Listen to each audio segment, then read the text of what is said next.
안녕하십니까. 테크트렌드톡 테크TV. 이번에는 플랫폼 공정거래팀의 길지영 변호사를 모시고 이야기를 나눠보겠습니다.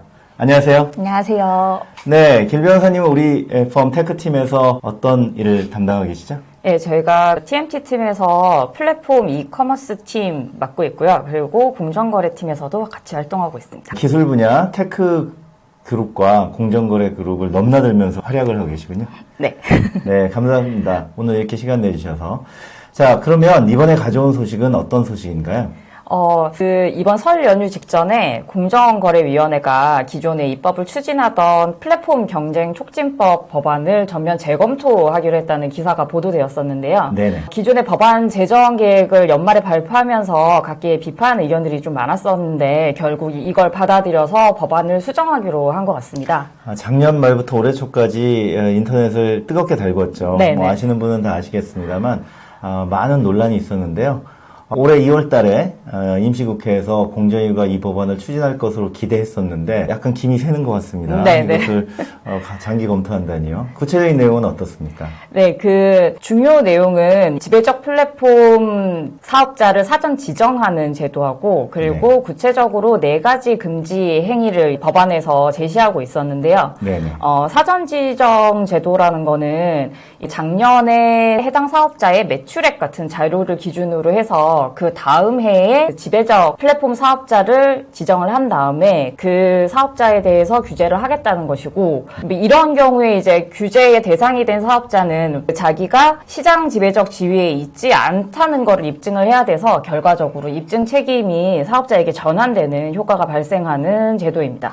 행정법규에서 입증 책임의 전환이란 매우 낯선 개념인데요. 보통 네네. 그것은 당사자 간 민사소송에서 네네. 특히 이제 한쪽이 대기업이거나 네. 또는 주가 같은 아주 전국민적인 공익적인 분야에서 네네. 좀 제한적으로 도입되어 있는 것 아닌가요? 근데 행정소송이나 형사소송 같은 곳에서는 무조건 국가가 입증하는 걸로 알고 있는데 네. 입증 책임의 전환을 예고했다니까 그것도 참 새로운 것 같습니다. 사업자에게 아무래도 많이 부담이 되는 그런 이래서 제도였습니다. 사업자 단체 또는 우리 기술 산업, 테크 산업의 성장을 기대하는 많은 분들이 관심을 가지게 된 거이군요. 네, 그런 것 같습니다. 네. 네. 그러면 구체적으로 이 4가지 금지 사항으로 공정에 예시한 것들이 자사우대는 어떤 걸 말할까요? 이게 4가지에 대해서 간단하게 말씀드리면 네. 이제 하나씩 좀 말씀해 주시죠. 네. 자사우대라는 거는 온라인 플랫폼 사업자가 자기 회사의 플랫폼에서 자기 상품 서비스를 경쟁사의 상품 서비스에 대비해서 유리하게 취급하는 행위를 얘기합니다. 요컨대 이제 자기 상품을 좀 더 좋게, 좋은 조건으로. 우리죠, PB 상품 같은 거 백화점에 가도 많이 보이잖아요. 그것이 이제 타사와 경쟁하게 되는 면이 네네. 있는데, 그걸 이제 노골적으로 우대하면 안 된다는 것이군요. 네네. 네. 그리고 끼어 팔기는 말 그대로 이제 주된 중요한 서비스에 좀 잘 팔리지 않는 서비스를 함께 섞어서 거래하도록 하는 것. 네네. 그런 거를 의미하는. 일반적으로 중소기업에게 보통 갑질의 대명사로 네네. 끼어 팔기를 하는 걸로 네네네. 알고 있는데요.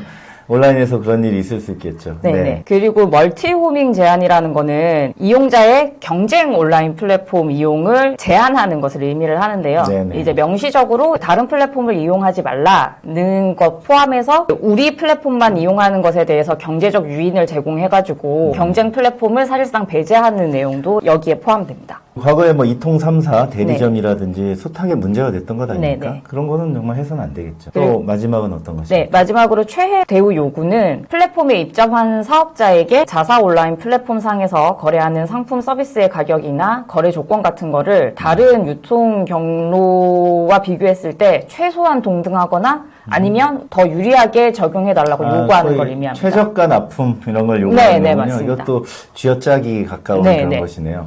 사실 이런 것들은 근데 지금 말씀 들어보니까 온라인 플랫폼에 고유한 것들은 아니고 네, 맞습니다. 오랫동안 문제되고 공정위가 네. 규제해 온 것들은 아닌가요? 네, 맞습니다. 네. 실제로 공정거래법과 그 밑에 불공정 거래행위 심사 지침이라고 하는 네. 것에서 사실 다 포섭이 가능한 그런 행위 유형들입니다. 그러니까요. 그래서 해외 입법사를 한번 살펴볼 필요가 있을 것 같은데 공정위가 참조한 법률이 있다면서요? 네.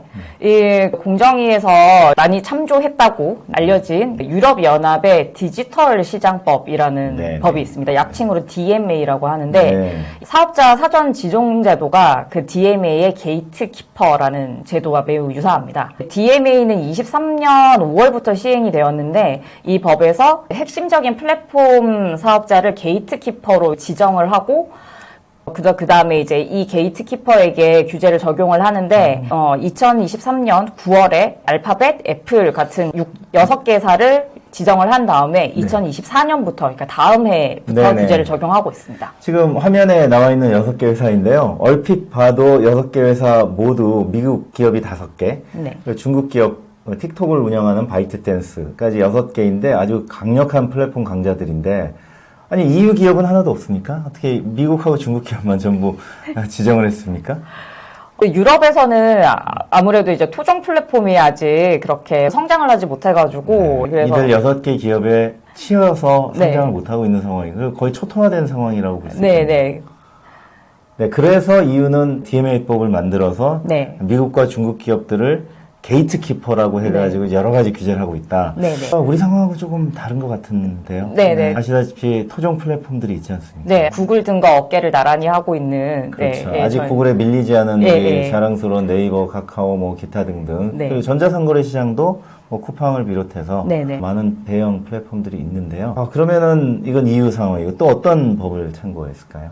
그리고 미국에서는 반독점 소위원회에서 2021년부터 기술산업의 독점 기업을 규제하기 위해서 5개의 법안을 발의를 했는데 그 중에 기업결합 신고 비용 현대화 법률이라는 것만 통과가 되고 4개의 법안은 폐기가 되었습니다. 근데 이 통과된 법률은 기업결합 신고 수수료와 관련된 법이어서 사실은 규제랑 정확하게 들어맞는 법은 아니고 그렇겠네요. 이번에도 대한항공과 아시아나가 결합 중에 있지만 그렇게 M&A 할 때 네. 법만 통과됐다면 미국에서는 사실상 현실적인 규제는 없다고 볼 수 있겠네요. 네네. 네. 그런데 폐기된 4개 법안 중에 또 일부는 다시 그 다음 회기에 또 발의되기도 하고 일단은 미국 의회의 빅테크 규제에 대한 의지가 좀 있는 게 아닌가 이렇게 민주당 보긴 합니다. 정부에서는 처음부터 리나 칸이라는 젊은 교수를 공정위원장, 거래위원장으로 해서 규제 방향을 밝히긴 했죠. 그런데 이 법이 성공하지 못했군요. 네. 그런 상황입니다. 그러면은 이런 해외 법을 참고했는데요. 우리나라에서는 과연 어떤 이 규제 필요성에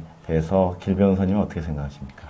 조금 전에 구 변호사님께서도 말씀해 주신 것처럼 유럽에서는 DMA를 제정할 만한 그런 필요성이 있었는데 이렇게 보호주의에 입각을 해서 그런데 우리나라 같은 경우에는 일단 네이버가 구글을 이기고 있고 검색 엔진에서 네이버가 여전히 1위이고 네. 카카오나 쿠팡 같은 기라성 같은 토종 기업들이 있는 상황에서 미국에서 들어온 거대 기업과 시장에서 되게 치열하게 경쟁을 하고 있는데 네네. 이런 상황에서 이제 규제를 할 경우에 오히려 그 우리나라 플랫폼의 성장을 저해할 수 있다는 그런 우려가 이제 있고요. 네네네. 그리고 실제로 아무리 국내 시장에 대해서 이제 영향력이 있는 외국 기업에 대해서 이게 규제를 한다고 하더라도 본거지가 우리나라인지 아니면 해외인지에 따라서 법 집행의 결과가 실제로는 조금 다를 수가 있어가지고 그렇죠. 네네네.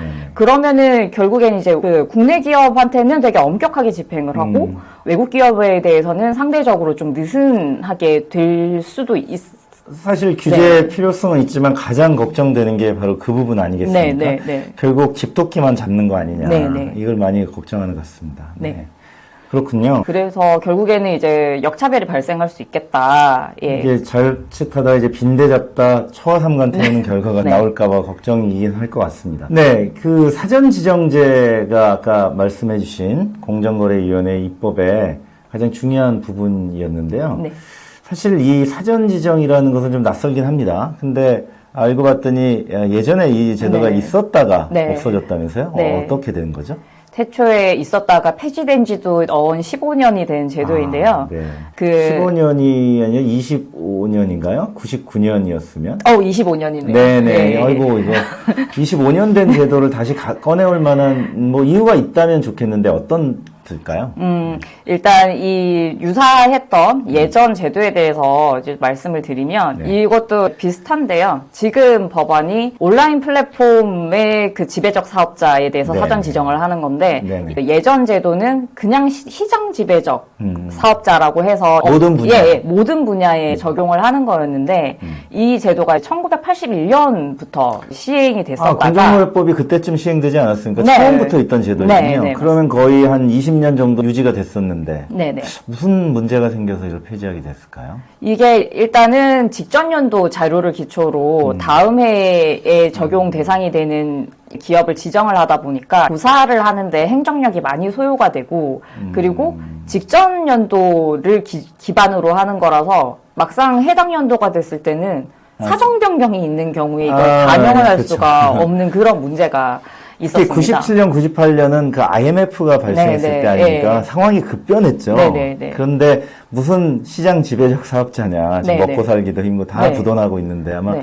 그런 상황이 아니었나 싶은데 역시 요즘도 사실 코로나 이후에 여러 가지 급변하고 있지 않습니까? 네, 맞습니다. 그렇군요. 그리고 그 온라인 플랫폼 업계 자체가 워낙 초창기 조그만 초기 기업에서 시작해서 크게 성장하고 이런 게 많다 보니까 한 해 한 해 되게 상황이 많이 바뀌는 그런 분야인데 또 치열한 예. 경쟁이 벌어지고 네, 있고요. 네. 또 외국 기업의 차별이 거의 없는 분야 아니겠습니까? 네. 그래서 폐지됐었는데 그것을 다시 가지고 온다면은 이 시대에 맞는 뭔가 충분하고 납득할 수 있는 설명이 있어야 될 것 같은데 그에 대해서는 어떻게 보시나요?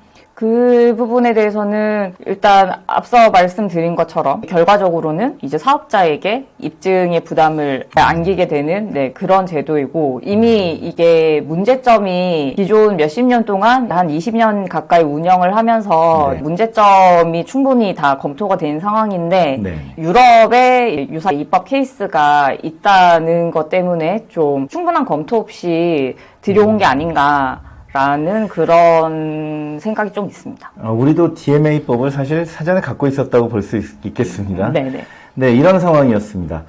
그래서 또 문제로 지적될 수 있는 부분이 있을까요?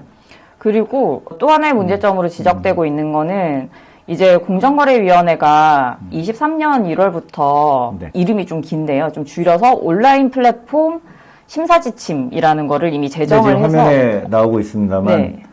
여기도 사실 중요한 키워드가 다 들어 있습니다. 네네. 온라인 플랫폼, 시장 지배적 지위, 남용 다 들어 있는 것 같은데 이 심사지침으로 그럼 규제가 가능하다는 말씀인가요? 네, 실제로 이 법안에 있던 그 4가지 금지 행위에 대해서 이미 이 심사지침에서 규제가 되고 있고. 다 들어있었다? 네. 아. 그리고 이 심사지침은 이름만 보셔도 일단 시장 지배적 지위, 집중하고 있지만 네. 그 기타 일반 불공정 거래행위 심사지침에서도 다 커버가 되는 그런 금지행위 유형이라서 네. 사실 기존에 이미 다 규제가 되고 있는데 이걸 굳이 법률로 만들어서 해보자는 중복 규제를 것이냐? 할 필요성이 있느냐. 이게 이제 비판적 논지를 예. 가진 분들의 지적이라는 말씀이죠? 네. 네네네. 알겠습니다. 그래서 국내 각계 반응이 뜨거웠다고 하는데 잠깐 소개해 주시죠. 네.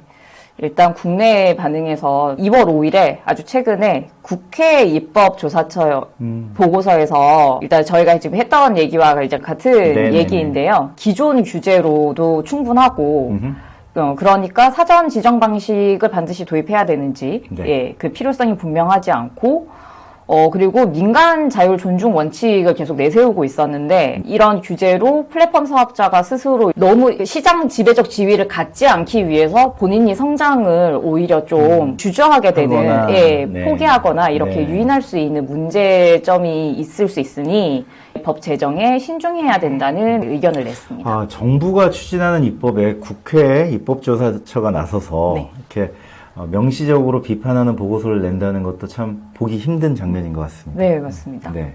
그리고 업계에서는 코리아 스타트업 포럼, 벤처기업협회 같은 단체에서 법안 제정을 좀 중단하라는 내용의 성명을 냈었는데요.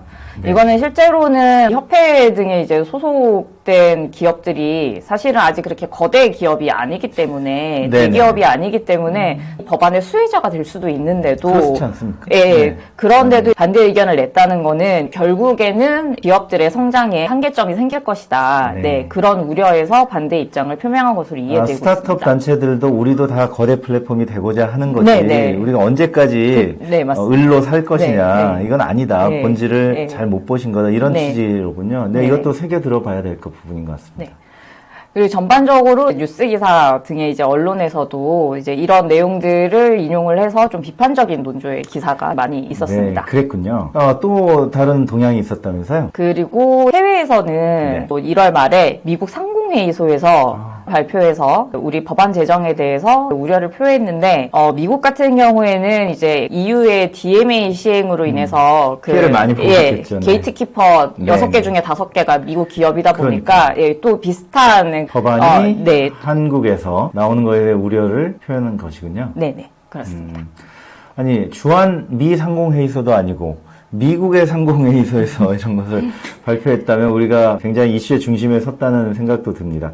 사실 이런 뭐 논란을 일으키는 것도 여러 가지로 점검할 수 있게 되는 계기도 되고 해서 나쁜 것만은 아닌 것 같은데요. 미국의 입장을 정확히 반영하고 있는 상공회의소가 이런 얘기를 하는 걸 보니 굉장히 법안이 따끔하기는 한 것 같네요. 갑자기 좀 필요한 거 아닌가? 그런 생각도 드는데요. 혹시 우리가 미국 입장하고 과연 동일한가? 왜냐하면 토종 플랫폼들이 결국 경쟁하고 있는 것은 아직도 또는 한국도 이제 주로 미국 플랫폼들이니까요. 하여간 잘 검토해보면 좋을 것 같습니다. 이에 대해서 그럼 공정위 입장은 어떻습니까? 일단 애초에 공정위는 2월 중에 법안의 구체적인 내용을 공개한 다음에 의견 수렴을 할 예정이었는데 네네네. 이번 설 연휴 직전에 각계의 비판적인 의견을 받아들여서 법안을 전체적으로 전면 재검토하겠다는 입장으로 선회를 했습니다. 네네. 그렇군요. 신중하게 검토한다니 뭐 다행이기도 합니다. 왜냐면은 규제 입법은 너무 빨리 만들어지면 거의 시정할 기회가 없기 때문이기도 한데요. 공정위가 신중하게 검토하신다니까 더 좋은 내용으로 다시 돌아오시기를 바라겠습니다. 그럼 공정위가 장기적으로 검토한다고 하는데 그것이 앞으로는 어떻게 변화될지 혹시 짧게 얘기를 해주실 수 있을까요? 일단 공정위가 다양한 대안을 다 수렴하면서 법안 관련 논의는 계속 하겠다는 그런 입장이어서 법안 자체를 제정은 할 것 같고요. 근데 그 내용의 핵심인 사전 지정 제도까지 포함해서 전면 재검토하겠다고 했기 때문에 기존 내용에서 상당히 변경이 있을 것 같기는 합니다. 네네. 잘 알겠습니다. 오늘 굉장히 핫한 이슈죠. 온라인 플랫폼 공정화법, 소위 플랫폼 공정촉진법이라는 건데요. 경쟁촉진법이군요. 이에 대해서 우리 법무민 린의 플랫폼 팀장 길지영 변호사께서 간단하게 잘 요약해 주신 내용을 소개해 주셨습니다. 오늘 감사합니다. 네, 감사합니다. 네, 오늘 방송은 여기서 마치도록 하겠습니다. 시청해 주셔서 감사합니다.